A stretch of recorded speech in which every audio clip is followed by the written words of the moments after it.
सबसे पहले मैं आज लेने वाला हूँ शेयर मार्केट। हालांकि हमने कमोडिटीज की बात करी थी, मगर यहाँ पर मैं कुछ थोड़ा सा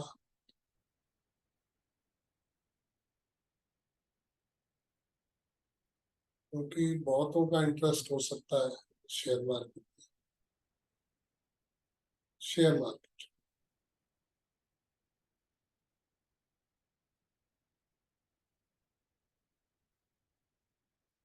शेयर मार्केट के अंदर में जो सबसे ज्यादा इम्पोर्टेंट, देखिए मैंने शुरू में आपको मैं बहुत टाइम से बार बार कह रहा हूँ, कारक भाव कारक प्लेनेट को जरूर ध्यान कीजिए। तीन चार चीजें मैंने कल की क्लास में आपको बताई है कि किस तरीके से आपने शुरू करना है। जो उद्यम वेदई बताया मैंने, आरूढ़म वेदई बताया 6 8 12 का। उसके बाद उद्यम लॉर्ड का, आरूढ़म लॉर्ड का मैंने बताया। आरूढ़म लॉर्ड को जब देखना है जब आरूढ़म का सिग्निफिकेंस हो, नहीं हो तो आरूढ़म लॉर्ड को देखने की जरूरत नहीं है। मगर उद्यम लॉर्ड को उसकी पोजीशन उद्यम से देखना बहुत जरूरी है। ठीक है, तो ये सब चीजें मैंने बताई हैं। तो कारक भाव कारक प्लैनेट भी है।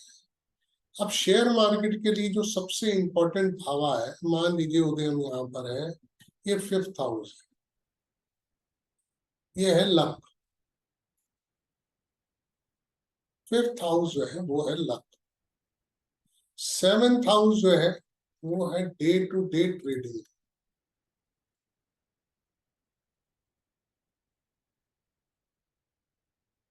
11th हाउस जो है वो लॉन्ग टर्म इन्वेस्टमेंट।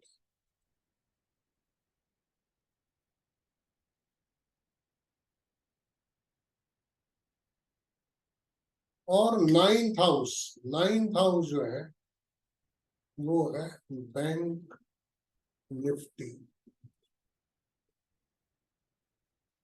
ये कंसर्न भावा है जो भी आप शेयर मार्केट करते हैं। और कारक प्लेनेट कौन है? वीनस और जुपिटर जो है, दो प्लेनेट जो है कारक है। यहाँ पर जो भी आप मनी इन्वेस्ट करते हैं वो कारक प्लेनेट है। तो ऐसे में जो भी आप करना चाह रहे हैं ट्रेडिंग, इसका होना बहुत इंपॉर्टेंट है, क्योंकि हम 5th हाउस से लक देखेंगे। यहाँ पर आप जिस भी चीज से कंसर्न है कभी वो का उसके साथ में संबंध नहीं होना चाहिए। और इस वीनस जुपिटर का कारक भाव का कारक प्लैनेट का संबंध जो है, और सबसे आखिरी जो 2nd हाउस, ये भी बहुत इंपॉर्टेंट है, ये आपकी इनकम। तो ये सारे के सारे भाव और ये प्लैनेट कंसर्न है शेयर मार्केट की इन्वेस्टमेंट। अब मान लीजिए किसी ने गोल्ड में इन्वेस्टमेंट करनी है। अभी सपोज करिए कोई इन्वेस्टमेंट गोल्ड में करना चाह रहा है, तो कारक प्लैनेट कारक भाव वो सब चीजें जो है, अभी जैसे सपोज करो मैं चार्ट ले रहा हूँ, ये चार्ट है।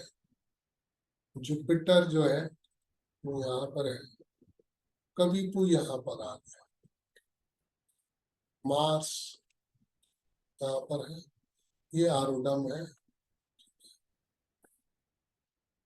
सन यहाँ पर है, जुपिटर के बाद मरकरी यहाँ है, वीनस यहाँ है, सैटर्न यहाँ है, मून यहाँ है, और स्नेक यहाँ है। अब आप देखो,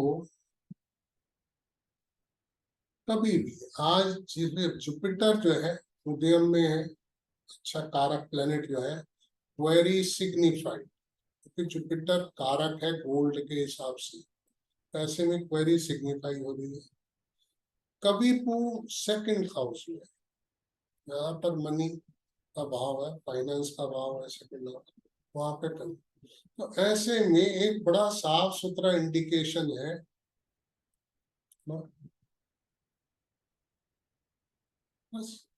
तो मतलब आप इन्वेस्टमेंट करना चाह रहे हैं, now the query is signified, वो सब कुछ ठीक है, मगर यहाँ पर कहीं से भी, यहाँ पर भी स्नेक है 5th हाउस। कहने का मतलब यह है, सिंपल सिंपल सी चीजें हैं, आपको देखना बहुत इम्पोर्टेंट है। आपने किसी भी, आप शेयर मार्केट करते हैं, इसका एक छोटा सा और भी आपके पास में उदाहरण आ सकता है। बोलिए कटियार सर। सर बस एक चीज इसमें थी कि जब हम लोग इसमें शेयर का देखते हैं तो हाँ, भाव को ज्यादा इम्पोर्टेंट दें कि कारक प्लैनेट को। नहीं देखो, दोनों चीजें। आज मान लीजिए आप सपोज करो, जैसे अभी हमने देखा 5th हाउस में स्नेक आ गया, 2nd हाउस के अंदर में कविपु आ गया, फिर कारक प्लेनेट जुपिटर उद्यम में बैठा भी हो तो यूजलेस तो जैसे इसी केस में था, 5th हाउस में स्नेक आ गया और 5th हाउस लॉटरी का है, सट्टे का है, तो वो भी एक किसी का पार्ट है। है। तो हाँ, अगर स्नेक आ गया है तो फिर वो फिर क्वेरी खत्म हो गई ना। नहीं खत्म मतलब तो उस क्वेरी का कोई पॉसिटिव हाँ लॉजिक नहीं है, मगर क्वेरी का मतलब कोई नहीं आ सकता। वेरी सिग्निफाइड इसलिए है कि जुपिटर गोल्ड का कारक प्लैनेट और वो उदयम में है, तो मतलब वो चीजें, एक चीज तो पक्की हो गई, मगर क्या है, करें या ना करें। करें या ना करेगा मतलब, क्योंकि 2nd हाउस में कविपु है, 5th हाउस में स्नेक है, तो इट इज नॉट एडवाइजेबल। मतलब मेरा भी पॉइंट वही था कि जहाँ पे आपको पैसा मिलना है, जहाँ पे ऐड ऑन होना है, और जिस भाव से आपको प्ले करना है, जब दोनों ही डिस्टर्ब हो गए हैं तो फिर आप अगर वो मेच्योरिटी देखिए, देखिए ठंडे। सारी चीजें हैं। हमने कहा उद्यम से उद्यम लॉर्ड भी इंपॉर्टेंट है, उद्यम से आरुडम भी इंपॉर्टेंट है। आप मेजर देखिए कि नेगेटिव पॉइंट्स ज्यादा है या पॉजिटिव पॉइंट्स ज्यादा है। मान लीजिए, सपोज करिए, आपकी बात बहुत बढ़िया है, मान लीजिए ये उद्यम से उद्यम लॉर्ड जो है यहाँ पर परफेक्ट बैठा है, ये पॉजिटिव है, ठीक है। ये कहीं से भी 6 8 12 में नहीं बैठा है। आज मान लीजिए उदयम लॉर्ड जो है वो एक्सॉल्टेड है, उदयम से उदयम लॉर्ड है वो बड़ा पॉजिटिव बैठा है, उदयम से आरूढ़ पॉजिटिव बैठा है।